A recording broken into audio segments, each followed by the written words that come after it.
muito obrigada. Tenho que avisar que tenho bronquitis, possivelmente eu tenho que tossir durante a... Sim, estou com muita tosse. E não, é horrível, porque falar, né, de repente vou tossir. Não consigo evitar. E colocou a... Ah, mas falta a metade. Tá. Eu pensei assim, eu vou passar por vários temas, um pouco assim como um catálogo, um tesauros, não sei, vários temas que eu fui atravessando, não todos, mas que são relativos ao presente. E depois eu gosto muito de pensar em conversação. Tenho falado muito Eu acho nisso, ótimo. não tenho nenhum problema em que vocês me perguntem e eu responder. Nessa idade, nessa fase da minha vida, eu gosto muito de, como se diz em espanhol, echar cuentos. Não sei como se diria echar cuentos em português. Contar histórias. Contar causos. Ah, contar causos. Aí está. Sei. Então, vou partir... não, minha primeira pesquisa, que é, quem sabe, menos conhecida, só vou mencionar, né, que foi no Xangô do Recife. Minha tese doutoral é em etnomusicologia e em antropologia social, de uma pesquisa que durou 5 anos, né, no Recife, né, no candomblé, que se chama Xangô no Recife. E aí é que descubro o gênero, mas não ia falar disso, né, mas é interessante também mencionar que quando vejo uma sociedade onde a relação entre a determinação biológica, a personalidade, o papel social, a orientação sexual e tudo isso não tem a mesma determinação pelo corpo, como tinha na minha sociedade de origem e no Ocidente, então eu vou buscar isso, porque tem coisas que com a idade, você deve me entender, a ficha, caiu na ficha de algo que você deveria ter percebido há muito tempo. Mas aí, de repente, você vê, uau, eu não existia em 1976, 77, 78, 79, de 80, a palavra gênero circulando. Não existia. Então, você, como eu vou falar disso que estou vendo aqui, que é uma sociedade onde o corpo, ou seja, a fêmea e o macho da espécie, vamos dizer assim, o sexo da pessoa, não define, não determina uma série de estratos, né, da sua estrutura como sujeito, onde tiro? E fui para a gramática.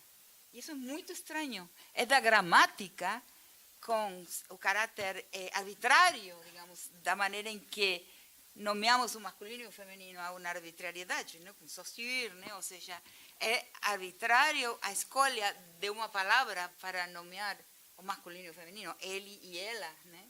Porque ele e ela, não há nada necessário no ele e no ela para que o ele seja masculino e ela feminino. Então, tirei da gramática a palavra gênero e utilizei para o Xangô de Recife para falar da estrutura do sujeito e da sujeita, ou seja, a estrutura da pessoa, não? A construção da pessoa.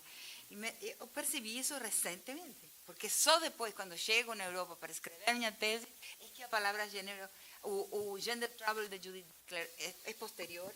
Em meu texto sobre isso se chama A Invenção da Natureza, né? Só que escrevi em português e, portanto, ninguém leu.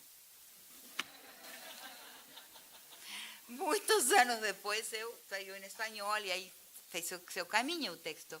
Mas é anterior às ideias da invenção da natureza e às ideias de gênero que vão surgir no feminismo naquela época no mundo anglo-saxão e francês, né? Então, isso foi, o Xangô foi isso, e eu chamo esse período meu período da antropologia feliz, porque eu escolhi o tema, né? É uma etnopsicologia, né? Como o panteão, na verdade, é um discurso sobre a psique, sobre o teatro da psique. E depois escrevi um livro que foi meu último livro, há muito tempo, que foi publicado no Brasil, que se chama Santos e Daimones, né? Editado pela editora da UNB, que é uma conversa, o que chamam exégese. Não tinha planejado falar disso, mas invento uma categoria que é exegese recíproca, porque não é exatamente uma comparação, senão uma conversação. E coloco a conversar a esse teatro da psique como está desenhado no candomblé, com o que se chama a tradição da imagem em Ocidente, que vai começar Platão, Plotino, depois do Renascimento, astrologia, tudo que é falar da psique não com palavras, como no freudismo e lacanismo, que o inconsciente se expressa verbalmente, não? E rompe em palavras, sino que é uma tradição, como no candomblé, como na África e como na tradição da imagem no Ocidente, a psique é relatada em termos de personagens e que vai até Jung e os pós-jungianos, né? Então faz uma exegese recíproca entre essa tradição da imagem no Ocidente e o Xangô do Recife. E aí termina a minha antropologia feliz, porque aí vem a questão da violência, né? A demanda de um chefe da polícia, o chefe de segurança pública da cidade de Brasília, né? E depois, muito tempo, muito recentemente, eu percebi que se chamava Brochado, o coronel. É muito engraçado. E como não percebi na hora que ele pediu a pesquisa sobre estupro nas ruas de Brasília? Então, tudo bem. Tem muitas coisas assim que vão se revelando só recentemente.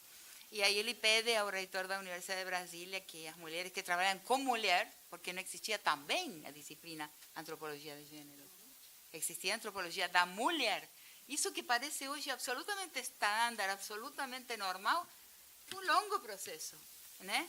Nós inventamos um dia na antropologia de Brasília, com uma colega já falecida, a disciplina, isso acontece comigo,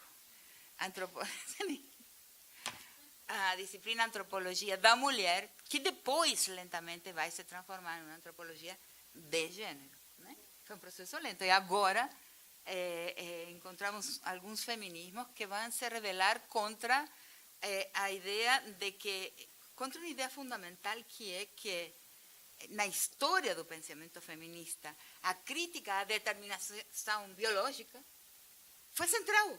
Foi um momento crucial na história do nosso pensamento. Mostrar que quem somos não está determinado por nosso corpo.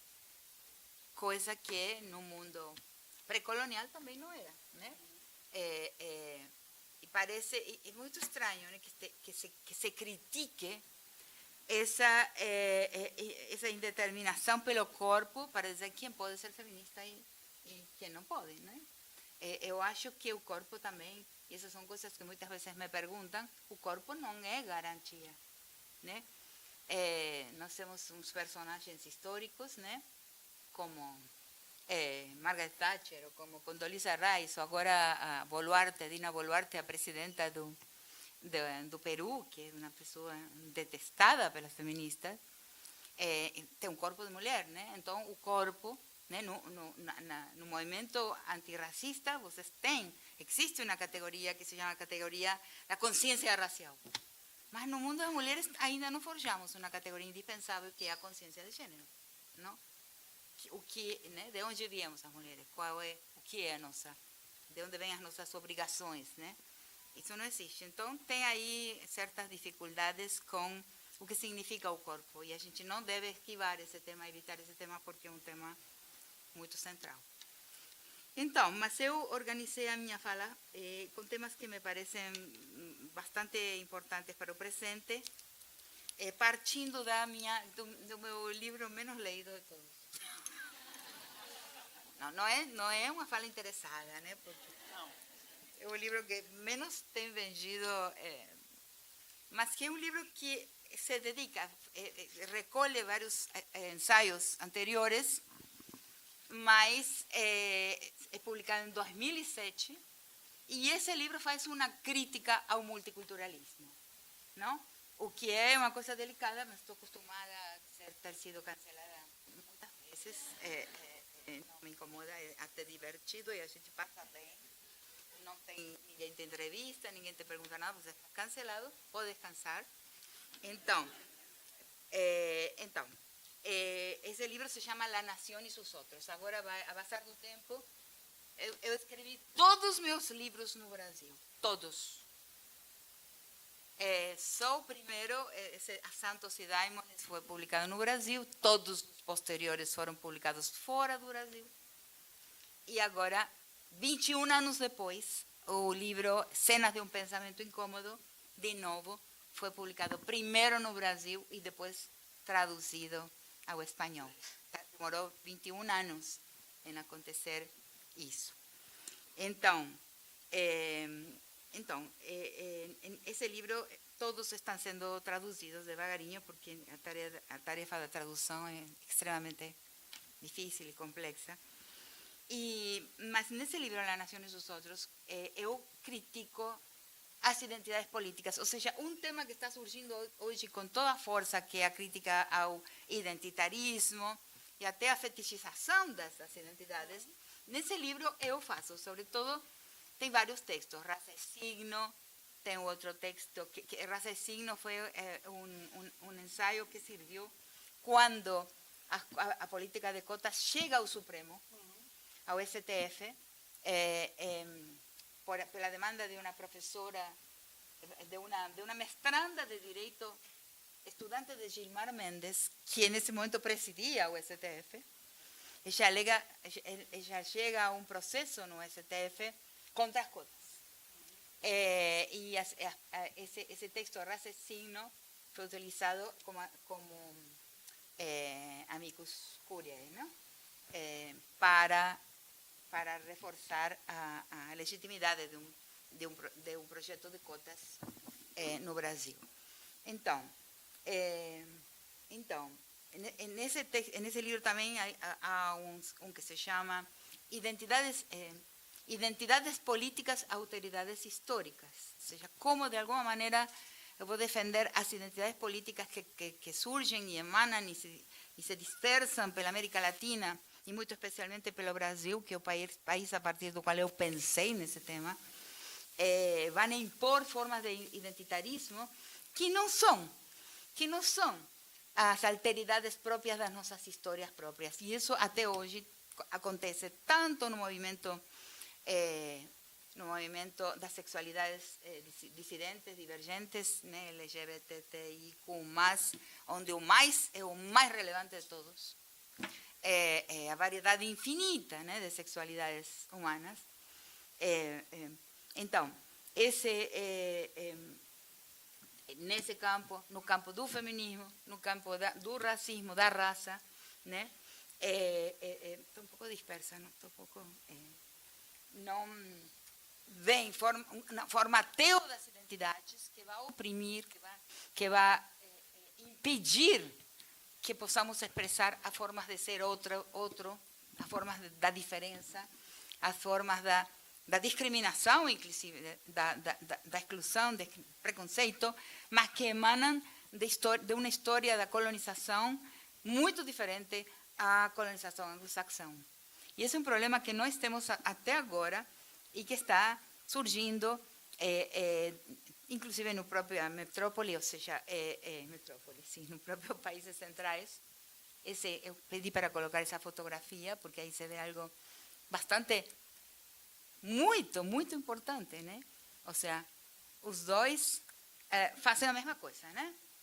Mas, em tem a identidade política como um elemento importante, né? Vocês veem, isso é o multiculturalismo. Então, é algo que eu proponho, nesse livro já propus e eu proponho pensar bem. E acho que não temos chegado a uma boa resolução sobre esse tema. A luta contra o racismo é fundamental, né? Inclusive, não sei se vocês sabem, né? A luta pelas cotas, Brasília teve um papel fundamental, né? Inclusive anterior ao UERJ do Rio de Janeiro, cuja aplicação das cotas surge da Câmara Legislativa do Rio de Janeiro, que vota as cotas e obriga a UERJ a aplicar. Nós começamos a discussão na universidade, chegamos ao final e aplicamos as cotas a partir de processos e questões internas da UNB, como, por exemplo, um caso trágico de racismo contra Arivaldo Lima, um aluno negro do Recôncavo Baiano, que fazia doutorado no Departamento de Antropologia de Brasília, e agora é professor, afortunadamente, mas foi uma longa luta para defenderlo da reprovação injusta que um professor aplicou a ele. Então, essa foi a luta pelas cotas, que diz que eu não sou contrária, ao contrário, minha participação nesse campo é fundamental, mas o que eu sou contrária é que sejamos prisioneiros de um identitarismo e agora um minoritismo, do qual agora sou ferozmente crítica. Eu acho que nessa fase do meu pensamento eu sou ferozmente crítica contra a minoritização. Não existem minorias, cada minoria é universal. Cada aporte de cada minoria, não? LGBT, mulheres, negros, indígenas e tudo que vocês possam imaginar, ali há um pensamento que modifica a história da humanidade. Ou seja, falando das mulheres, que é o que é mais fácil, o feminismo não é um movimento pelas mulheres. As mulheres teremos vantagens se somos vitoriosas, mas é um movimento para a transformação do mundo e para a transformação do rumo da história e para o benefício de todo mundo. Então, isso são pequenos twists, parece óbvio, não? Mas demorei uma vida em poder dizer isso, em poder perceber isso. A luta das mulheres é para todo mundo, não? Então, o que fez o multiculturalismo foi essa estereotipia de identidades que funcionam e são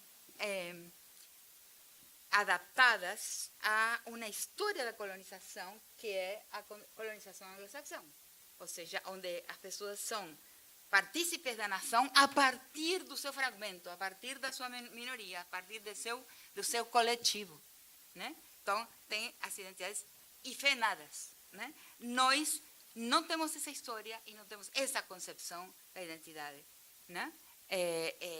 Mas sim temos racismo e sim temos patriarcado.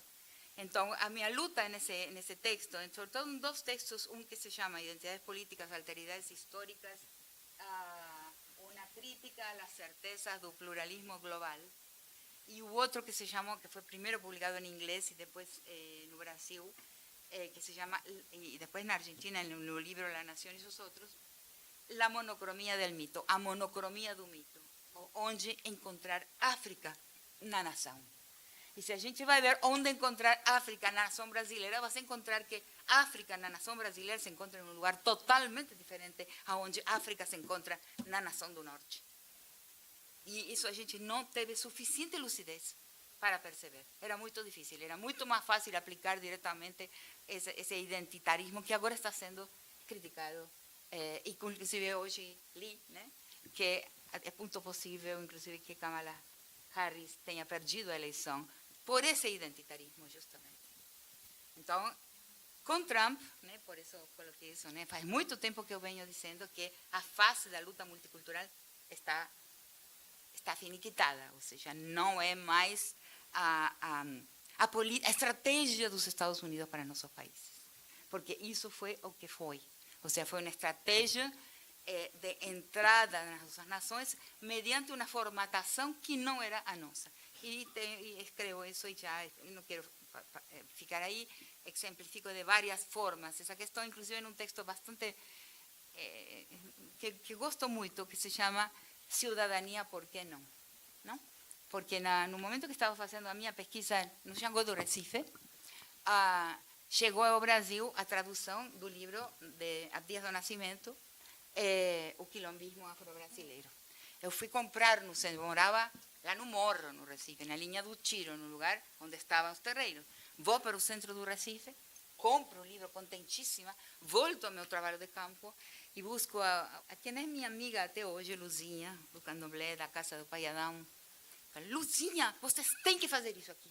Olha, vocês têm que utilizar, maravilha que vocês dançam e cantam extraordinariamente bem, é uma arte maravilhosa para fazer política, não? Contra o racismo. Então, Lucinha olha para mim, eu quase perco o meu trabalho de campo. Estive pertíssimo de ser expulsada do trabalho de campo e me disse assim, isso aqui é o meu sagrado, é a minha espiritualidade e eu não vou fazer política com isso aqui. Eu fiquei absolutamente desconcertada. E aí eu tinha dois caminhos na vida. Dizer, por isso que esse pessoal é pobre, esse pessoal não, por isso, porque são bobos, são tontos, não sabem, né, estão errados e supersticiosos. Poderia ter escolhido esse caminho. Afortunadamente, não escolhi esse caminho. E disse, o que me está dizendo ela aqui? O que é que a Luzinha está me dizendo? Só vou complementar com uma história que não está no texto, porque aconteceu muito tempo depois. Perdão, que eu falo assim ultimamente, né? Echando causos, né? Muito tempo depois, estava estive dando aulas em um navio dos Estados Unidos que se chama SS Universe, que é um navio, não sei se ele ainda existe, que dá a volta ao mundo oferecendo disciplinas da Universidade de Pittsburgh para estudantes, uma matrícula caríssima, exceto os que são bolsistas, e são matérias para eles fazer as disciplinas de antropologia, geografia, história, etc.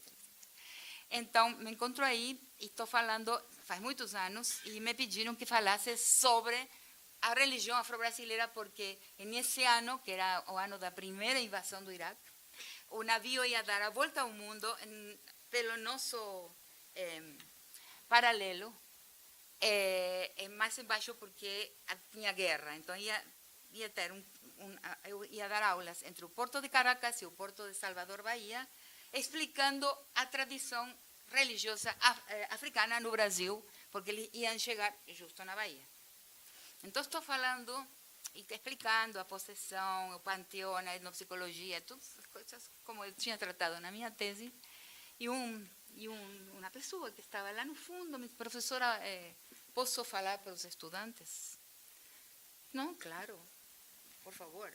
Então, essa pessoa falou o seguinte, é por esse tipo de religião que eu digo para vocês que essas nações nunca progressarão. Cónchale, que bárbaro. Me demonstrou que Luzinha tinha razão. ¿Entenden por qué? Me demostró que existía un impacto fortísimo de resistencia, o sea, y de permanencia de una historia en un país que no podría se desenvolver de acuerdo a lo que era el criterio dele do que es desenvolvimiento. O sea, que allí existía realmente un obstáculo para a unificação do mundo em termos de uma globalização e um desenvolvimento como ele o percebia. E esse personagem que falou isso já faleceu, é um personagem que foi candidato a presidente da República pelo estado de Colorado. Ele foi governador de Colorado em 3 vezes. E era da esquerda norte-americana. Ele queria realmente para todos nós, o desenvolvimento, o progresso, mas em que termos?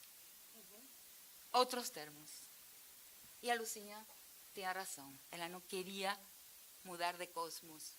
Ela tinha um cosmos e queria proteger esse cosmos, que não era o mesmo desse projeto evolutivo desenvolvimentista. Não? Então, é uma história que mostra um pouco, que tem a ver com minha crítica do multiculturalismo, e depois o outro texto que é a monocromia do mito, ou seja, temos que entender, né, como se racializa na colonização norte-americana. Tem diversos autores que falaram disso, eu falo nesse texto a monocromia do mito, e como se racializa no nosso mundo latino-americano. Isso tem a ver com colonizações, formas de colonização completamente diferentes, né? E isso está aí.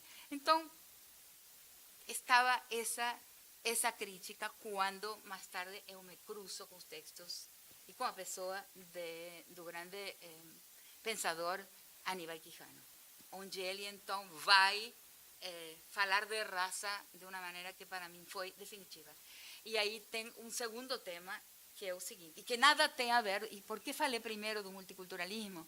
Porque tenho escutado alguns estudiosos do meu país, inclusive um famoso estudioso de genocídio, Feuerstein, que ele lê a perspectiva da crítica da colonialidade como uma forma de multiculturalismo. Não existe nada mais errado que isso.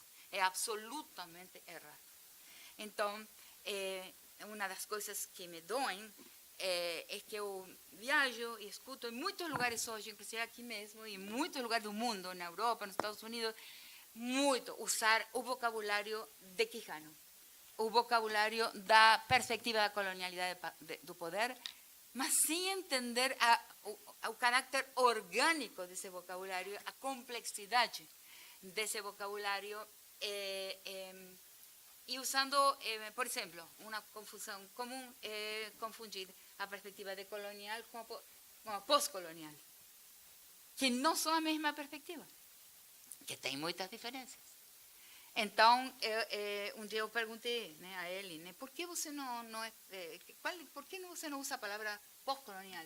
Porque para mim, falou ele, a pós-colonialidade não existe.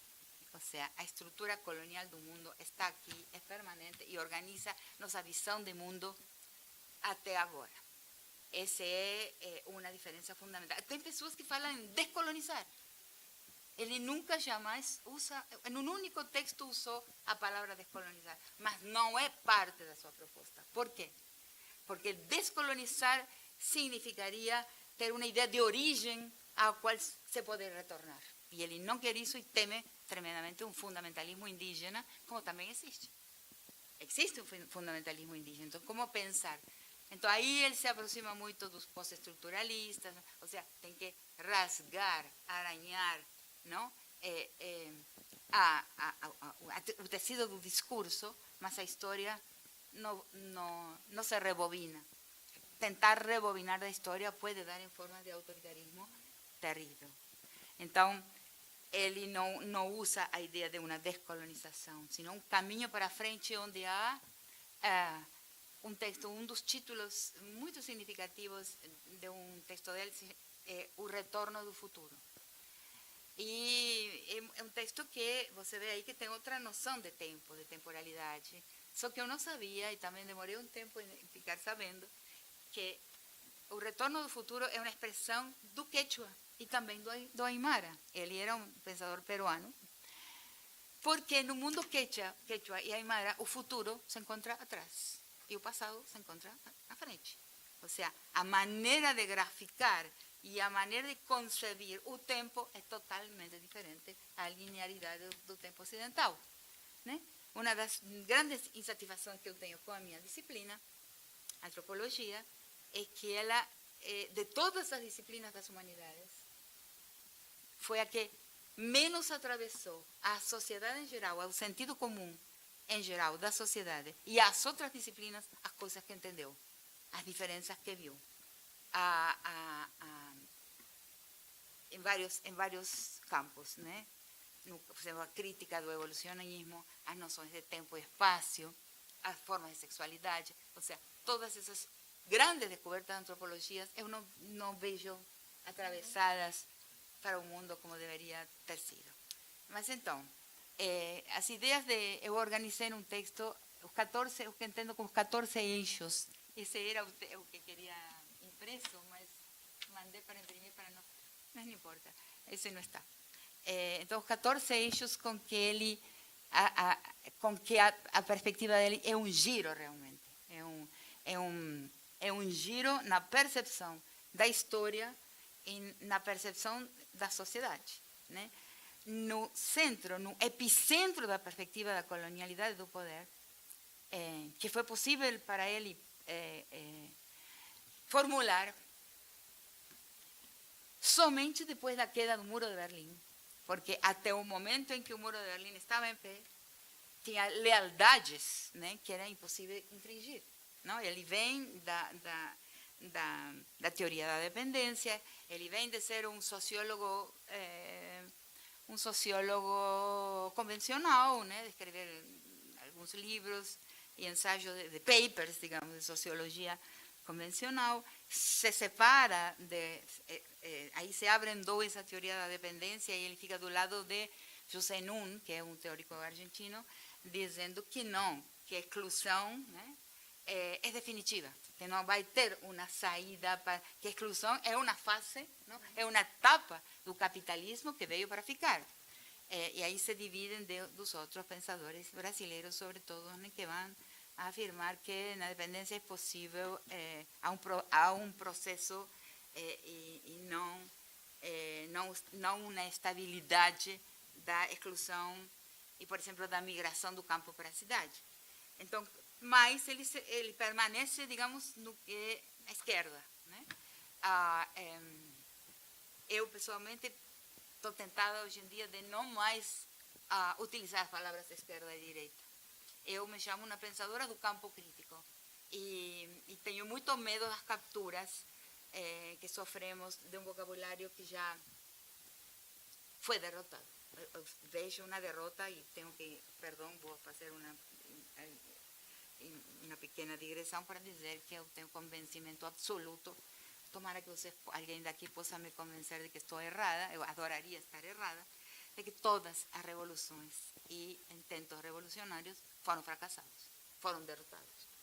Ou seja, foram vitoriosos em derrocar o que estava aí, mas foram derrotados no sentido de traçar um novo rumo para a história, uma história na direção do que no título da conferência chamamos horizontes históricos novos, de desejos novos que não conhecidos, né? A palavra poder, por exemplo, para mim é uma palavra, uma má palavra, um palavrão. Não devemos tomar o poder, devemos construir um mundo em que o poder não exista. Não uso nem para as mulheres a palavra empoderamento. Porque onde tem poder, tem despoder. Poder é uma relação. Você não pode ter um mundo onde todo mundo tenha poder, porque onde há poder, é poder sobre algo, sobre outros. Então, sempre indica a presença de um desequilíbrio. Então, esse tipo de coisas. Então, voltando aos eixos e ao central, na perspectiva da colonialidade do poder, quando cai o muro de Berlim, aí ele se sente, um pouco antes, não? Autorizado ou livre, como para começar a escrever e a formular seu pensamento, onde o epicentro da perspectiva é a raça, não é a classe. É a racialização das paisagens, dos corpos, seus produtos e seus saberes, né? Então, a palavra eurocentrismo é um sinônimo de racismo, porque o eurocentrismo é o racismo dos saberes, não? Então, esse é um epicentro que muita gente não percebe e não consegue como que assimilar a ideia de que no centro dessa perspectiva que citam e que mencionam os nomes disso está a racialização das pessoas e a racialização dos seus saberes e a racialização dos seus espaços vitais do mundo. Isso é central. Então, o que é a raça para Aníbal Quijano?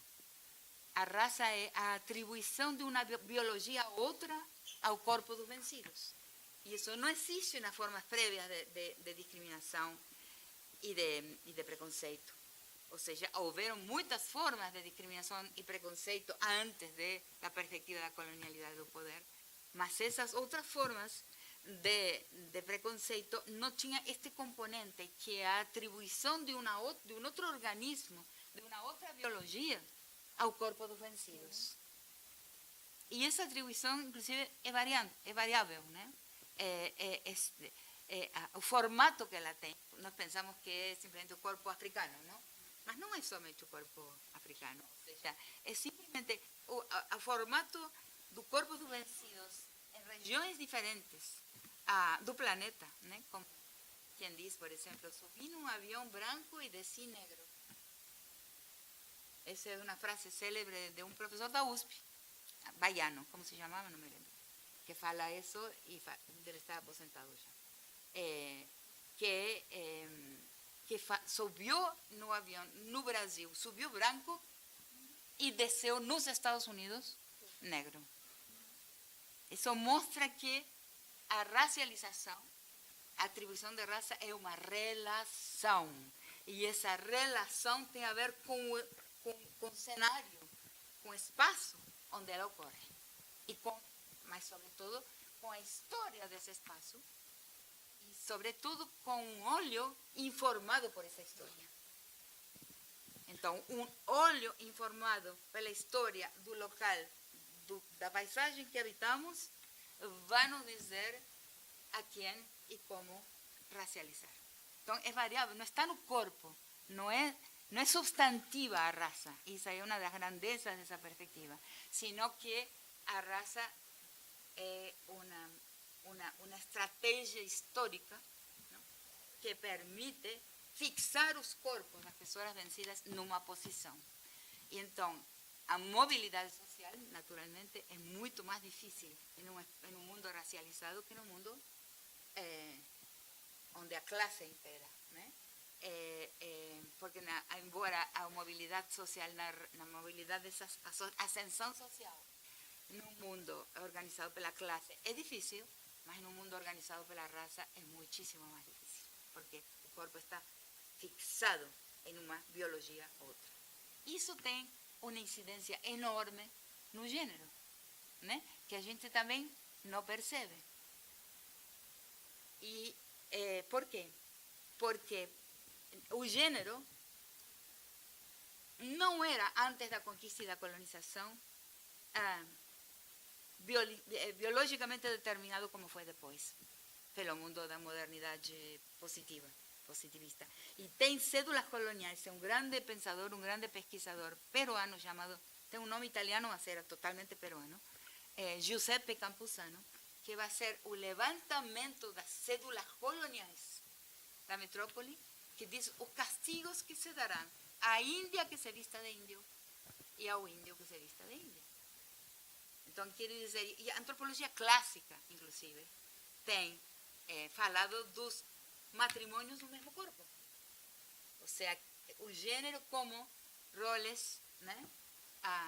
Posições sociais. Bom, Pierre Clastres, né? Com seu célebre texto O Cesto e o Arco, que eu chamaria de A Cesta e o Arco, vai falar de dois personagens nesse mundo guarani de Paraguai, onde ele fez pesquisa de campo há muito tempo, e vai dizer que o homem é o que caça, usa o arco de forma hábil, consegue trazer animais caçados para a aldeia, etc. E quem não conseguia, existia nessa aldeia que ele observou, um homem que não conseguia caçar adequadamente, que era meio feminino, mas queria ser um homem, desejava ser masculino. E a aldeia fazia brincadeira com ele, fazia gozação dele. Mas existia um homem que era uma mulher, o que hoje chamaríamos de trans. A invenção do trans não é moderna, não é dos nossos dias. A invenção do trans, a transitividade de gênero, é uma prática antiquíssima e pré-colonial. E está na antropologia mais clássica, né? Não se necessita antropologia decolonial para falar disso. Na antropologia clássica existe a transitividade de gênero, de várias formas da sexualidade que não tem nada a ver com as imposições do Ocidente moderno contemporâneo. Então, aí tem, no pensamento de Quijano, a invenção de raça como a biologização do corpo e a reinvenção do gênero, aí sim, como a biologização do corpo também. Agora, não é que não existisse um patriarcado originário, não é que não existisse um gênero anterior, mas tinha outras características. E aí vem o que me perguntava você hoje sobre o patriarcado de baixo impacto. E o patriarcado que eu vou chamar, né? Porque aí vem então o célebre paper, maravilhoso ensaio de Maria Lugones, uma professora dos Estados Unidos, que se baseia completamente na tese de Oyeronke Oyewumi, que é uma tese, seria maravilhoso que tivesse razão. Nós seríamos completamente felizes se a Oyeronke Oyewumi tivesse falado uma coisa, mas uma antropóloga que conhece a casa dos homens nas sociedades tribais, onde você tem que se titular homem, ou seja, onde você tem que passar por uma quantidade de provas para ser homem. Não está no corpo, sino em uma provação. E isso até o presente é assim, né? A masculinidade tem que, obedecendo ao que eu chamo do mandato de masculinidade, vai ter que provar algumas coisas para obter o título. A masculinidade é um título. Então, e isso é arcaico desde que dos trabalhos nas aldeias com menos contato com o Ocidente, você tem essa ideia de que se obtém o título de masculinidade na casa dos homens, onde os rapazes têm que permanecer por anos, né? se treinando e provando, né, que são capazes de enfrentar certos perigos e certas dores para receber a titulação de posição masculina. Então, não é possível dizer na África assim. Então, nós não sabemos, mas se vocês entram, por exemplo, no site da academia.edu, vocês vão encontrar muitas mulheres africanas que criticam a tese de Oyeron, que é a tese na qual o texto de Maria Lugones se baseia. Eu seria muito feliz de poder dizer, é verdade, é uma invenção colonial dos britânicos que chegaram na África e criaram o patriarcado lá, mas não é assim. Então, visto isto, o próprio Quijano, que era um homem que foi criado na serra peruana, em um mundo quechua e de fala quechua na sua origem, então sabe como era esse mundo originário, e em uma oportunidade me disse, é muito amigo da autora, não, de Maria Lugones, e ele me diz, eu não posso acreditar que seja assim. Você pode escrever outra versão do impacto, da inflexão, da intervenção colonial na história do gênero? E aí eu me vejo frente a esse desafio, porque no meu livro anterior, que se chama As Estruturas Elementares da Violência, é um livro universalista. Eu não consigo ainda, eu não vou mentir, eu afirmo que o gênero é histórico, ou seja, não está dado pela natureza, não é biologicamente determinado, mas não consigo dizer como. E eu não menti. Ou seja, há uma história antiquíssima que acompanha a história da espécie. Para o grande pensador Öcalan, curdo, que é o preso mais antigo que a humanidade tem, o homem que está preso por mais tempo na Turquia, e que Öcalan é um ideólogo curdo, que é um ideólogo feminista, é um homem, mas sua perspectiva, sua teoria do governo é feminista. Ele diz que o momento em que a mulher cai de posição e que o patriarcado se origina é no fim do Neolítico. Né? Essa é a perspectiva dele. E é possível, porque no Neolítico as mulheres fizemos diversos inventos, né? Agricultura, fundamentalmente. E logo depois desse período neolítico, claro, não sei, são teorias, são modelos da história. A partir desse momento, então, a mulher cai de posição mas é arcaico, é o tempo da espécie, praticamente, o tempo do patriarcado. Né? Então, esse tempo, esse impossível. Então, como fala? Em que consistiu a inflexão colonial na história do gênero? Né? E, de fato, sim, houve uma inflexão colonial. Ou seja, um gênero, depois da conquista e da colonização, não é a mesma coisa que o patriarcado das sociedades tribais. Até hoje, onde existem ainda sociedades distantes da influência ocidental, e durante os 12 meses, 12 anos, 11 anos e meio que eu trabalhei junto à FUNAI, a partir de 2002, em que duas mulheres pedem, nas vésperas da assunção do mando de Lula, da primeira presidência do Lula, vão ao presidente da FUNAI e pedem a ele que elas querem um vocabulário, que alguém ensine a elas vocabulário de gênero para fazer alguns pedidos ao novo governo que vai ingressar aí. Então, aí fizemos a primeira oficina com 43 mulheres indígenas. Está na internet o resultado, a cartilha que resultou daí.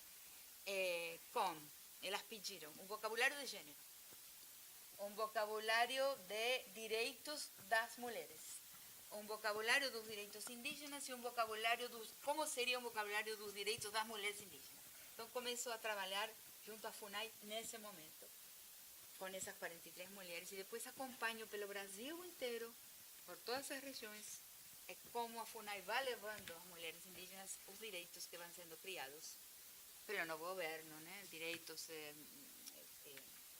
documentação, presença da saúde, escola, uma série de benefícios desde uma perspectiva ocidental, que eu chamo frente estatal empresarial mediático cristão, num texto que se chama O Sexo e a Norma. E ao mesmo tempo que acompanhei esse processo, essa presença do Estado, nas regiões mais remotas, com mulheres indígenas, nesse mesmo processo vi aumentar a violência contra as mulheres. Então, coisas que foram um pouquinho mais de uma década, coisas que não ocorriam antes. De repente aparecia uma mulher mancando porque tinha recibido paus, golpes na cadeira. Ou a notícia de uma mulher que o marido cortou com uma... Como se chama? Machado. Machado, não é um machado. Não, bueno, não importa. Cortou o braço. E formas de violência que não existiam.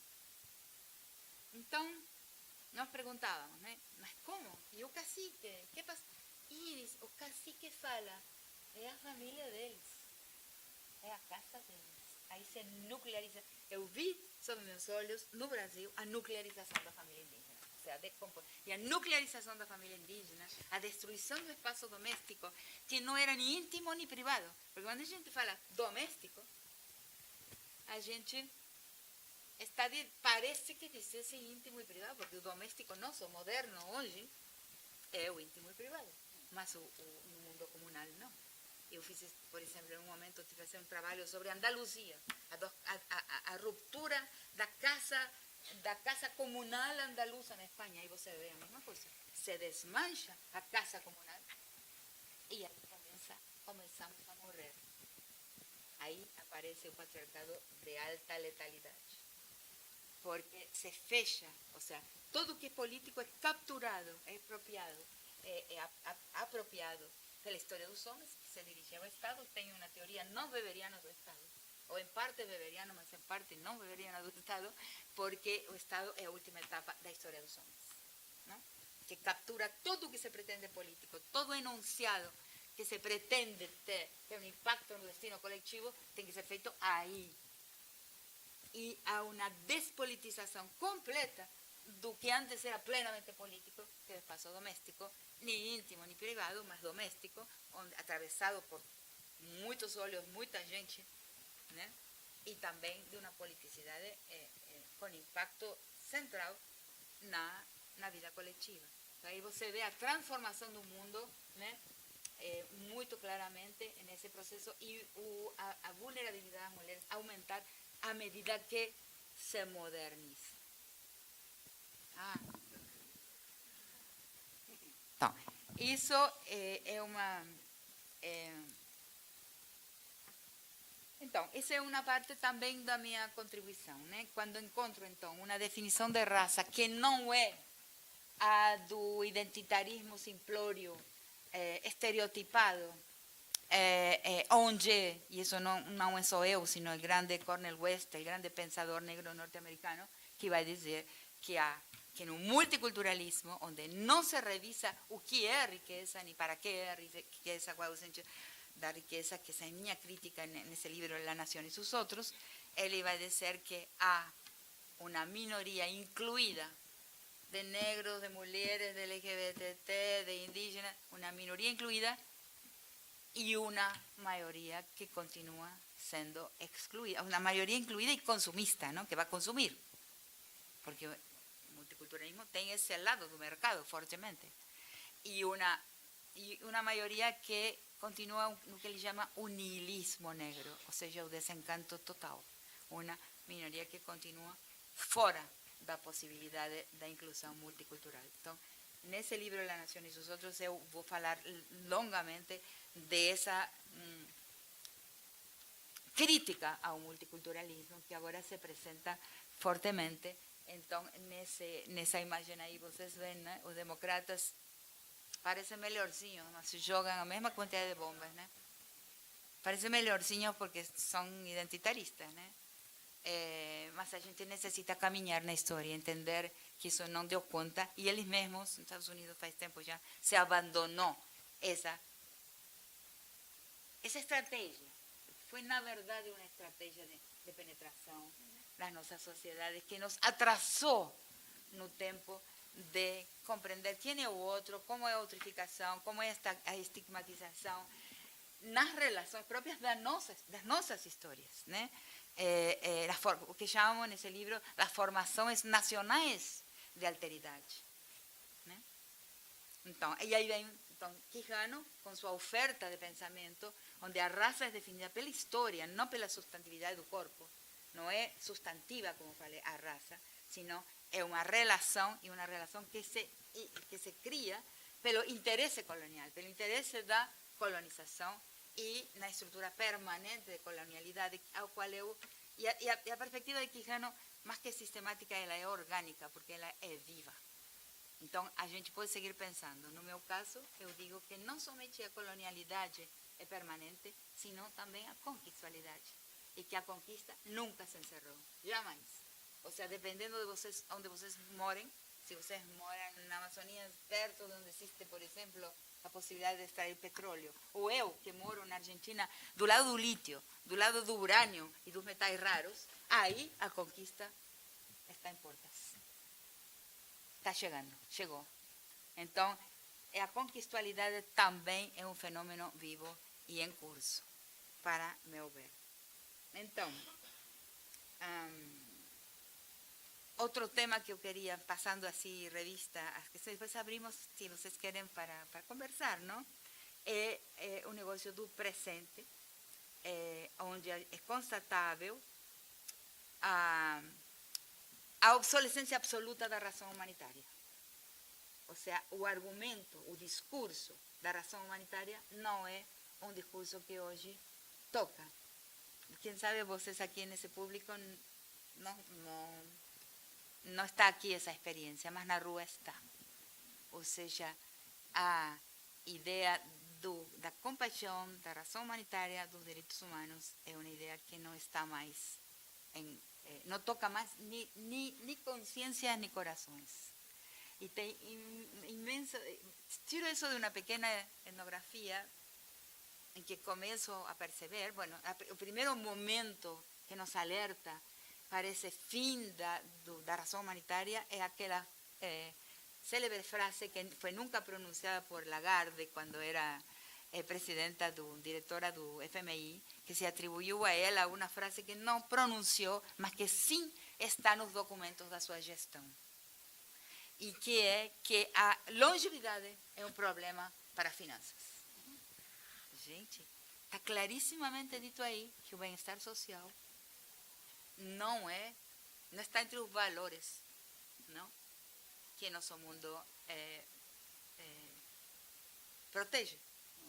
Impressionante que isso esteja nos documentos de uma instituição que se supõe que sua tarefa no mundo é proteger a gestão dos estados, ou seja, proteger a administração estatal da economia, dos bens. Mas ela vai dizer, não, a riqueza é mais importante do que a vida. Está dito aí, está dito claramente. Então, a partir daí, uno começa a sentir, e no mundo de hoje, isso está claríssimo. E esse é outro tema que eu não queria deixar de colocar aqui, antes de terminar, essa obsolescência, e contar uma pequena etnografia, com esse de jogar causos, não? Contar causos, que me remitiu a Lagarde, e me remitiu a esse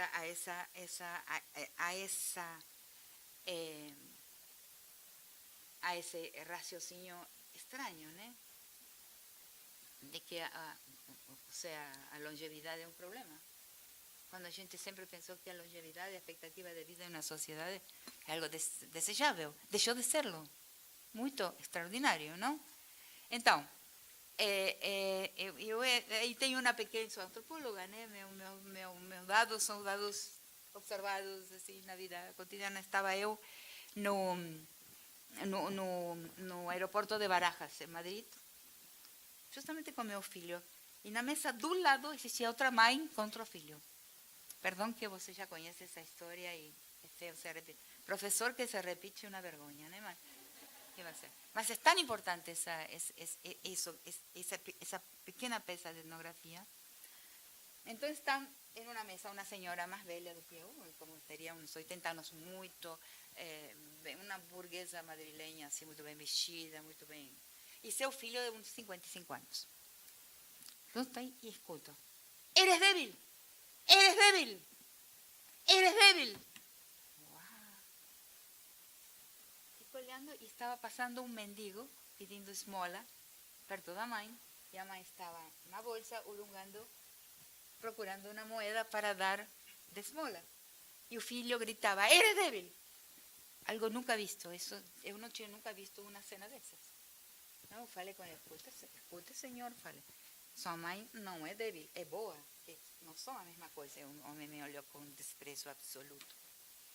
Bom, muito impressionada por essa cena, e escrevo para um amigo meu, um espanhol, um filósofo de lá, e falo assim, olha, vivi isso e lembrei de você. Falo, nossa, a mesma coisa que acaba de me ocorrer.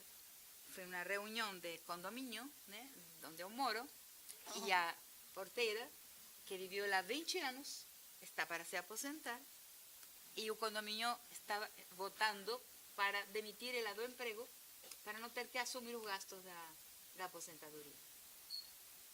Então, falou esse filósofo, falei, mas não podemos fazer isso é ruim.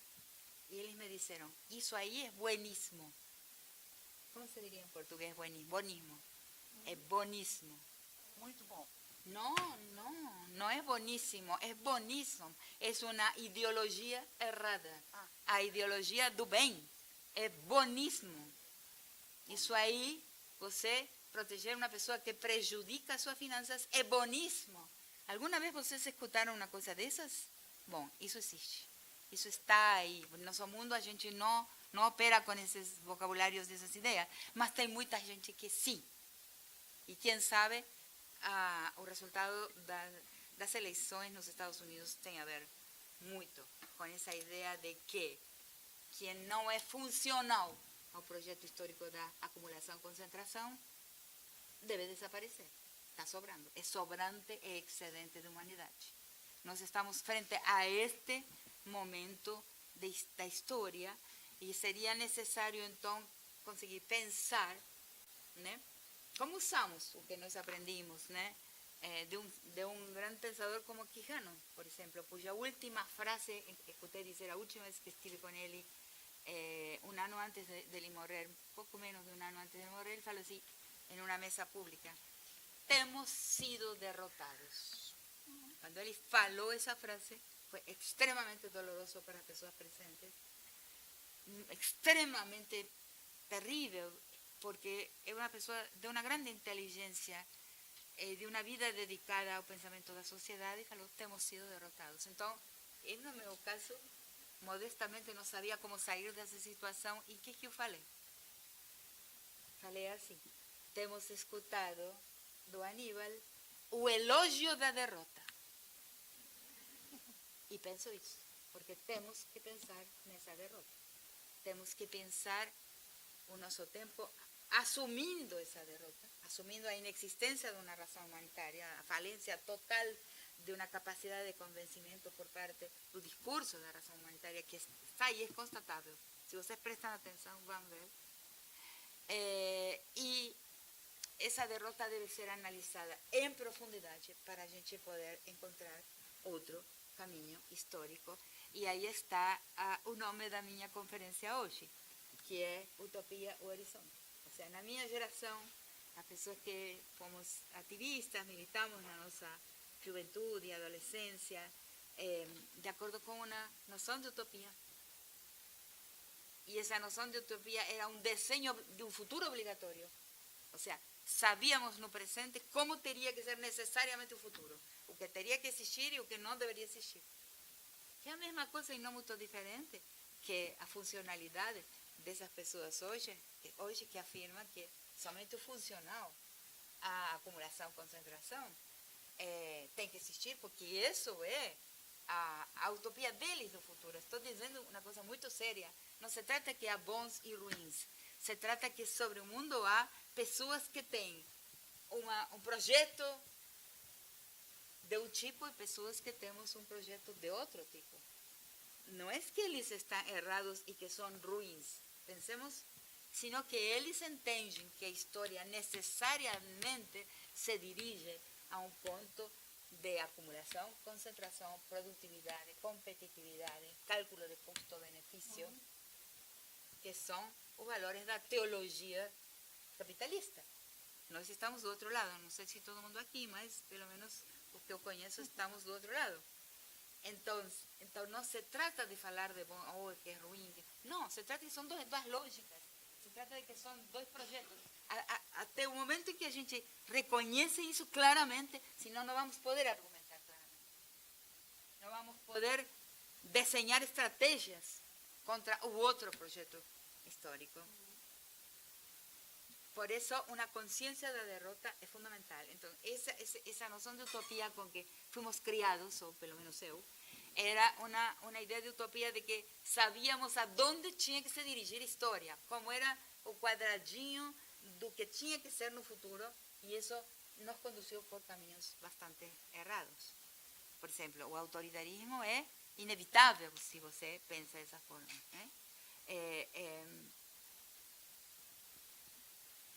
A questão é o trajeto, não o projeto. E nós estamos todos educados com a ideia de que o que importa é o projeto e você, a partir do projeto, desenha o trajeto. Quem sabe, temos que revisar também isso, inclusive na universidade. O trajeto é o que importa. O aqui, agora, né? O cara a cara, o pé no chão, uma imediatez que fomos ensinados a descuidar. Né? Então, o importante é que que sejamos capazes de desenhar um rumo na direção de outro horizonte. Mas o que é e como é esse horizonte só podemos definir a partir do aqui e agora. Então é isso. Muito bom, muito bom.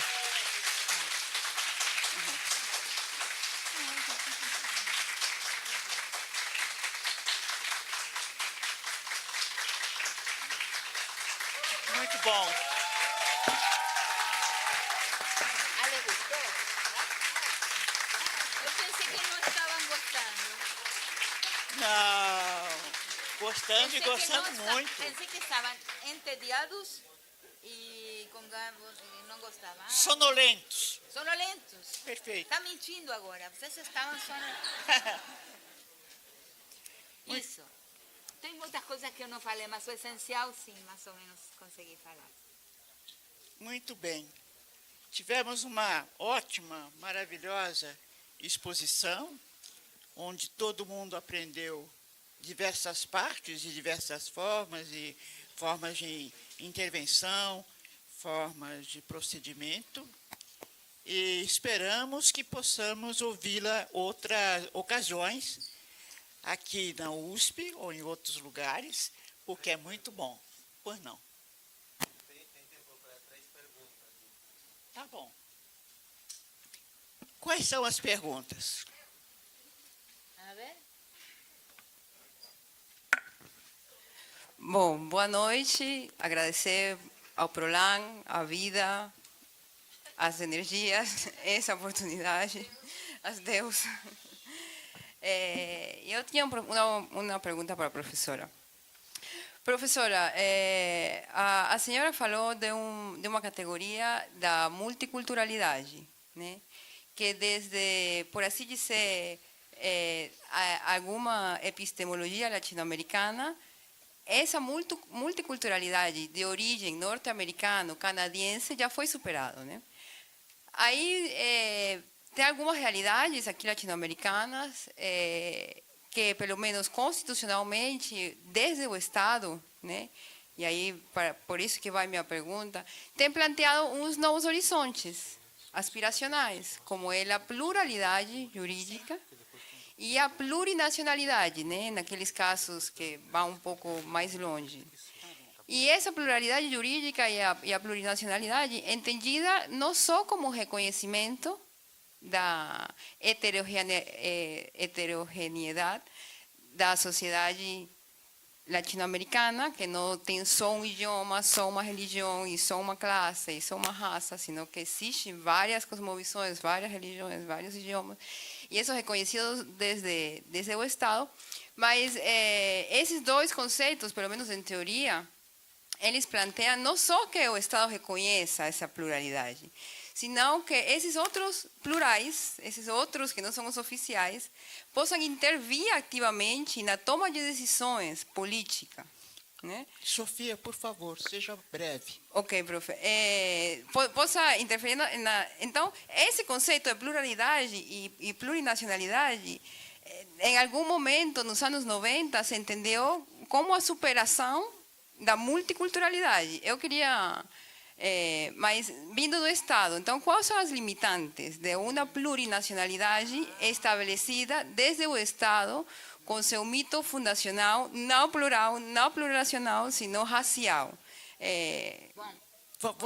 Nós vamos juntar as perguntas, porque nós temos um limite de tempo. Qual é a segunda pergunta? Sí, obrigado. En el final de la presentación, profesora, usted decía que claramente hay un lado que demostraba en ese ejemplo etnográfico en el aeropuerto una pedagogía de la crueldad del hijo a la madre. Una suerte de... Sí, también. Sí, y por otro lado, y creo que es lo más esperanzador de su conferencia, es que hay un conjunto de sensibilidades que no concordamos con eso. Exacto. Podría ser un camino que en la antropología hay muchos elementos, como por ejemplo, el movimiento antiutilitarista o las críticas del utilitarismo. ¿Cómo entonces componer un movimiento antiutilitarista que tenga efectos políticos más prácticos? Há alguma outra pergunta? Olá, professora, boa noite a todos. Vou falar em português, que a professora fala português, né? Rita, como 12 anos atrás, eu estava fazendo meu doutorado sobre pensamento da colonialidade e fui procurar quem era que talvez aqui no Brasil estudasse a colonialidade. Eu encontrei uma disciplina na UNB de uma professora naquele momento que eu conhecia o nome pela primeira vez, que era a professora Rita Laura Segato. Naquele momento, eu acho que era a única pessoa que eu encontrei que já estudava a obra do professor Aníbal Quirrano. Quando eu tive com o professor Aníbal Quirrano, ele me falou da Rita e falou do tema da interhistoricidade, que eu não sei se foi ele que falou para você, ou se você que falou para ele, ou se foi fruto de um debate de vocês. E se você pudesse um pouco falar da interhistoricidade. Increíble. E também sobre a questão do sentido histórico, que o Quirrano trabalhou muito e que você falou um pouquinho no fim. Se você pudesse falar um pouquinho mais da diferença entre utopia e o sentido histórico aberto, o regresso do futuro, né? Também tem a ver com essa visão quechua dele, da sociologia quechua que ele produz. Então, por favor. Claro. Alguma pergunta a mais? Claro que... Não, pode ser suficiente. Não? Não? Mais nenhuma? Uma sim. Mais uma pergunta? E encerramos, tá? Agradecer a la profesora Rita. Yo estoy estudiando el caso de cómo la militarización de un megaproyecto en México reconfigura la masculinidad indígena. Y me gustaría saber su opinión en el sentido de la cuestión temporal. A mí me gustaría saber si usted considera que en el tiempo actual que vivimos, con un repunte de las guerras a nivel mundial y de muchos otros fenómenos, como por ejemplo los megaproyectos que están... Los cárteles. Sí. Entonces yo quisiera saber si temporalmente podríamos llegar a ubicar que nos encontramos en un momento donde la construcción de la masculinidad estatalista ha adquirido una celeridad mayor, una mayor diversificación como elemento clave también para el sostenimiento del sistema. La cuestión temporal me parece que también es importante, por eso es que a lo mejor fueron más largos en otro momento, hasta qué punto pudieran estarse acelerando. Cierto. Muito Bueno, bem. son Então muy encerramos. Son preguntas muy Mais alguma pergunta?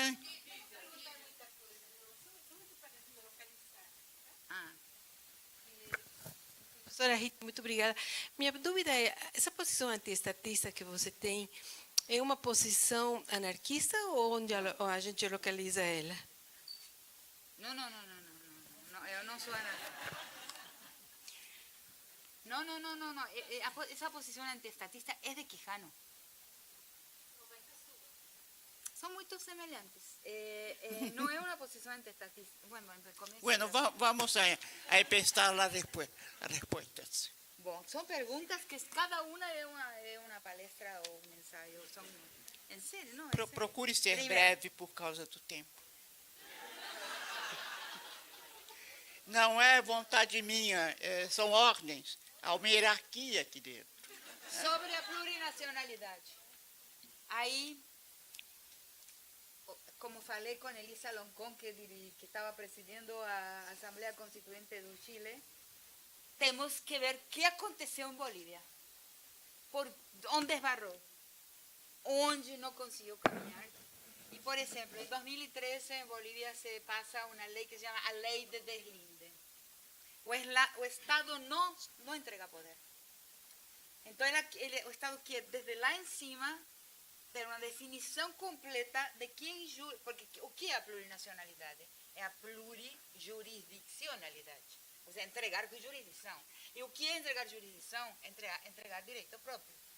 E o direito próprio é maravilhoso. Ou seja, a forma de pensar o direito em outras sociedades é outra coisa que a antropologia atravessou pouco ao mundo em geral, porque as concepções do que é justiça, norma, a gente fala norma, mas não é a mesma coisa no mundo comunal a norma e no mundo do direito moderno positivado, do direito positivo moderno, né?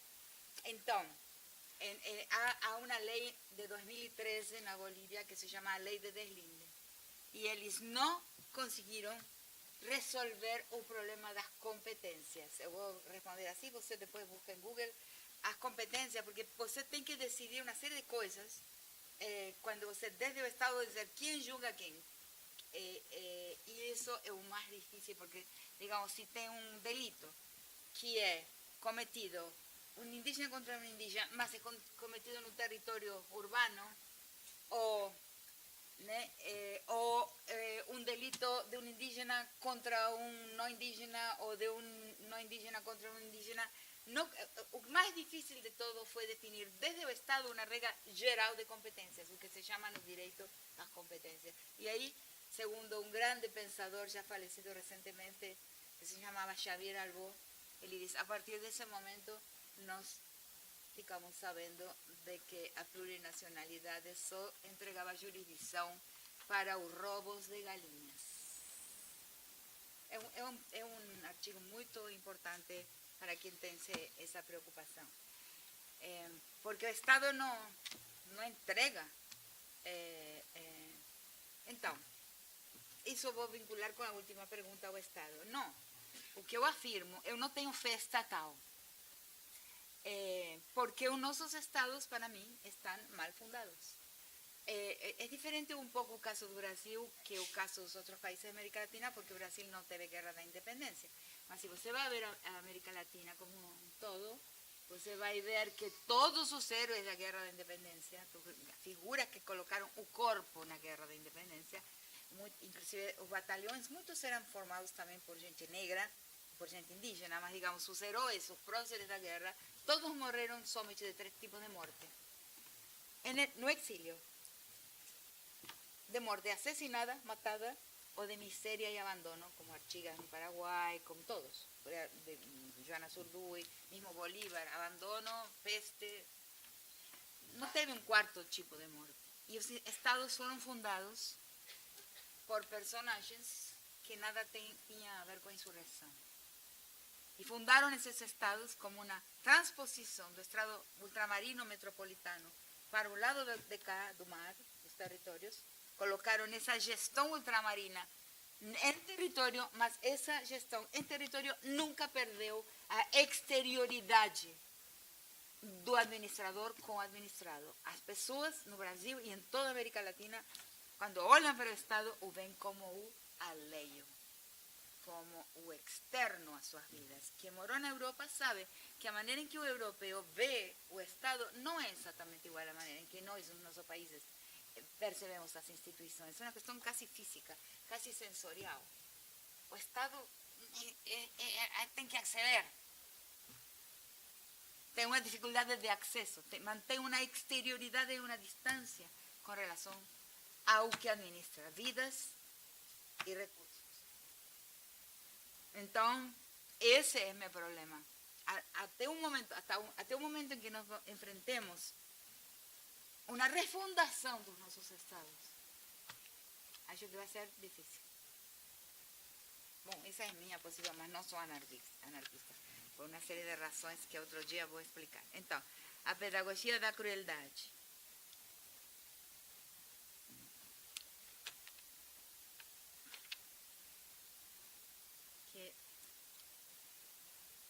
Que não anotei, foi muito boa a pergunta, a crueldade, sensibilidade que não concordo. Sim, eu tenho, você, né, perguntou? Eu tenho uma visão sobre isso, né? Porque, claro, você pode falar do bem, de ser bonzinho, ter compaixão, de sentir o sofrimento, da empatia, essa palavra que é pronunciada hoje até o cansaço. Empatia. Já se gastou, mas, por alguma razão, não estão funcionando essas recomendações. Quem sabe, reconstrução de comunidades, né? Por exemplo, com a pandemia, em momentos de catástrofe, aí, muito rapidamente, eu falo pelo meu país que vive de catástrofe em catástrofe, então, muito rapidamente a comunidade ressurge, né? Se reacende como uma coisa que estava lá embaixo oculta e as pessoas se revinculam, né? Mas eu tenho a minha proposta para esse tema, de por onde caminhamos na história. Não gosto de usar a palavra revolução, porque já se gastou e, como falei, fracassaram. Mas a única insurgência que ainda não foi testada é a insurgência das mulheres.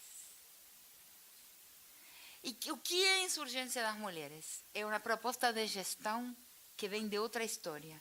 Eu falei aqui que a história do Estado é a história dos homens. Então, nós vimos a história como histórias de Estados. No fundo, ainda que a gente faça outra coisa, mentalidades, tudo isso, mas é a história do Estado. Né? Mas existe uma outra história, que é a história da qual as mulheres vimos, que é a da gestão doméstica. Mas uma gestão que não é nem íntima nem privada, mas tem um intenso impacto na vida coletiva. Então, não posso me estender agora. Mas isso é uma coisa que eu estou pensando. Como seria pensar um rumo histórico, a transformação do rumo da história, a história dirigida a um outro horizonte, pensada a partir da história das mulheres. E a história das mulheres tem características muito diferentes da história dos homens. Eu penso por aí. Bom, a outra pergunta. Que engraçado a questão do Quijano, não? Claro, eu jamais pensei que eu teria ensinado a ele alguma coisa. Porque eu me encontrei, quando vou escrever um texto sobre, no livro A Crítica da Colonialidade, que agora, a passar do tempo, publicou em português, como falei antes, vou repetir, escrevi ele completamente aqui, todos os capítulos são escritos no Brasil, mas agora foi traduzido, é muito engraçado. Aí, eu me encontro em um momento com o tema do infanticídio. E não é um tema que eu busquei, como muitos dos meus temas não são temas que eu busquei. Ou seja, eu recebi uma ligação do Congresso, da Câmara de Direitos Humanos, da Câmara não, como se chama? Não, tem a Comissão de Direitos Humanos do Congresso. Um dia pego o telefone e diz: você está citada para vir aqui e dar sua opinião no projeto de lei de criminalização do infanticídio indígena. Esse texto era análise desse tema, que é complicadíssimo, porque eu não podia aparecer no Congresso Nacional falando a partir do relativismo cultural. Isso seria derrota total. Ou seja, não, porque se unos povos matam crianças, é sua cultura. Impossível como argumento, não? Não tinha possibilidade nenhuma como argumento no Estado, frente ao Estado, dizer que os povos indígenas, algumas crianças pensam que tem que matá-las, que é o que eles queriam. Nós frenamos essa lei até agora. Esse artigo meu no livro termina com sete, não me lembro da palavra, gente, estou cansada.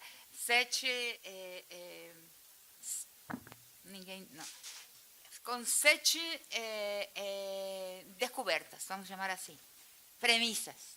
No final, falou 7 novas premissas. Uma delas é a substituição do relativismo cultural pelo pluralismo histórico. E logo passo a falar para a bioética, que é o campo em que passei a trabalhar depois, quando, para minha sobrevivência, saí do departamento de antropologia. Depois, então, vou falar na bioética de que nós podemos pensar a pluralidade no mundo a partir de uma grande pluralidade de histórias, atravessando-se, encontrando-se, cruzando-se, distanciando-se, e que isso, como argumento, é um argumento muito mais plausível que porque o relativismo cultural é um método, ou seja, uma maneira, é um método para você observar o outro, mas não é uma recomendação ética, não é uma recomendação nem moral, é um método nada mais. E as pessoas, às vezes, confundem esse método com uma postura ética e moral, que não é, que não pode ser. Então, essa é a interhistoricidade, esse cruce de histórias de povos que vêm de histórias diferentes e se dirigem a histórias diferentes. E daí vai sair depois a minha ideia de que existem 2 grandes projetos históricos na face do planeta. Um pouco simplificador, né? Mas... Um é o projeto histórico dos vínculos, que acaba construindo comunalidade, e o outro é o projeto histórico das coisas, né? Que acaba construindo indivíduos. E então são 2 formas de estar. Nós somos anfíbios, todos transitamos com um pé no projeto histórico das coisas e um pé no projeto histórico dos vínculos, mas tem um momento na vida em que tem uma decisão de onde você vai colocar o seu investimento. Se vai investir vínculos nas coisas, ou seja, perder vínculos para atesourar mais coisas, ou você vai invertir coisas nos vínculos, perder coisas para conservar vínculos. Então, são 2 formas, 2 projetos históricos que desenham rumos. Não sei se respondi a sua pergunta. Tem mais coisas, mas estou simplificando. A outra pergunta. A questão da masculinidade. Aí tem uma coisa longa e importante, que é o seguinte, e que tem a ver com o texto de Maria Lugones. Você não sei se vocês percebem, eu tenho um pouquinho de dificuldade em falar, né? Porque eu tenho um pouquinho de dificuldade, não se nota, porque o de dentro é um esforço enorme. Tem uma cirurgia aqui que me impede um pouquinho mover o lábio inferior. Então, tenho um pouquinho de dificuldade de falar como eu falava antes. Vou recuperar, eu acho. Mas, então, uma das coisas que eu digo é que se não existisse um patriarcado pré-colonial, a própria conquista teria sido impossível. E aí tem uma outra coisa que não falei aqui, porque era muito longo, que para mim a masculinidade é uma estrutura que primeiro chamei de fratria, chame de irmandade masculina, de cofraria masculina, mas recentemente, faz alguns anos, chamo de corporação masculina. E a corporação tem 2 características. E a masculinidade é corporativa desde os povos tribais. E as 2 características de uma corporação são 2. A primeira, a lealdade, o valor fundamental, mais importante que qualquer outro valor, é a lealdade corporativa. É mais importante que a vida, que a propriedade, que qualquer coisa que queiram imaginar. A lealdade à corporação é primordial, é a primeira lealdade. A segunda é que a corporação é internamente hierárquica. Ou seja, existe o macho alfa. Em caso de gênero, existe o macho alfa, os outros machos. A diferença de nós mulheres, quando esse é meu tio mais rico, meu primo que tem doutorado, essas coisas, né? E quando se descobriu o alfa, o resto obedece. Nós mulheres não temos isso. No mundo da masculinidade existe uma hierarquia precisa entre alfa e omicron. Existe o micrônio, não é o último. Então, quando o conquistador chega e vence na guerra, o masculino indígena ou o masculino africano, o masculino originário, que faz? Aprende avisada do vencedor. E aí se dá a colonização. Não existisse isso, nós não teríamos tido a fragilidade que tivemos. A fragilidade do homem frente ao vencedor, mas não uma fragilidade só física de que venceu ou matou, não. A fragilidade frente à forma em que ele ensinou a olhar para o mundo, que é a cosificação da vida e a cosificação dos corpos. Ensina e o homem é introjetado, é invadido, é inundado pela visada do conquistador. E aí a conquista é possível, se realiza. Aí se coloniza o mundo. Então, isso é desde o início do processo conquistador colonial. E isso, na direção do presente, se torna já insuportável, né? Por exemplo, eu sempre definia a masculinidade como 7 poderes. E depois eu percebi, de forma spinociana, que o homem tem 7 potências. A potência sexual, a potência bélica, a potência física, né, de envergadura, a potência econômica, a potência política, a potência intelectual e a potência moral. Mas, na direção do presente, os homens cada vez mais sentem que devem demonstrar essas potências como formas de poder. E isso que eu chamo do mandato de masculinidade. Ou seja, essa ideia do mandato de masculinidade eu formulo faz tempo quando falo de que para ser homem você tem que demonstrar algumas coisas. Tem que ser capaz de obter um título, passar um exame. Por exemplo, violar. Né? Já encontro isso nas violações. Né? Então, tem uma vez, é um momento muito importante do meu percurso, digamos, em Buenaventura, na costa pacífica da Colômbia, que é um lugar violentíssimo porque limpam o território para os interesses imobiliários e dos portos que estão se construindo aí. Uma pessoa do público, uma moça, que sempre quero encontrar e nunca mais encontrei, me pergunta, ¿y cómo paramos esta guerra? Que é uma guerra que não se pode parar por um convênio de paz, por exemplo, por um acordo de paz com o Estado, como foi o acordo de paz da FARC com o Estado colombiano, que também não parou a guerra porque está reconhecendo, mas tudo bem. E eu fiquei pensando aí mesmo, frente ao público, como... Minha resposta foi essa, desmontando o mandato de masculinidade. Porque é mediante o mandato de masculinidade que esses poderes, esses interesses, conseguem reclutar, conseguem um recrutamento dos jovens que, para mostrar que são homens, aceitam morrer antes de tempo. E essa é uma característica do México, da Colômbia, de nosso continente, fortíssima, que o recrutamento pode se fazer para os cárteles, as pandilhas, pelo mandato de masculinidade. Esses jovens sentem que têm que mostrar que têm calo, que são cruéis. São as características da masculinidade. Então, acho que é um processo lento que vai, a partir do momento da conquista, vai crescendo, e o que você percebeu, eu também percebo, é assim mesmo. O mandato de masculinidade hoje faz estragos. Ou seja, toda a caracterização do nosso continente e que avança na direção sul se faz mediante uma característica da masculinidade, que é a obediência a esse mandato. Muito bem, nós temos que parar, porque me avisaram, mais um elemento hierárquico, que nós temos um filme.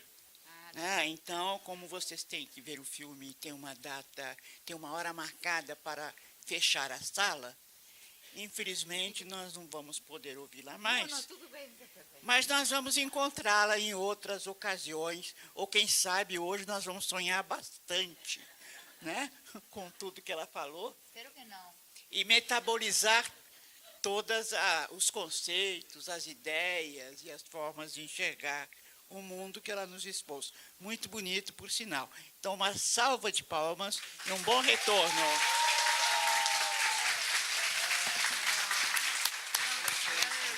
Presente do programa. Obrigada por nos escutar.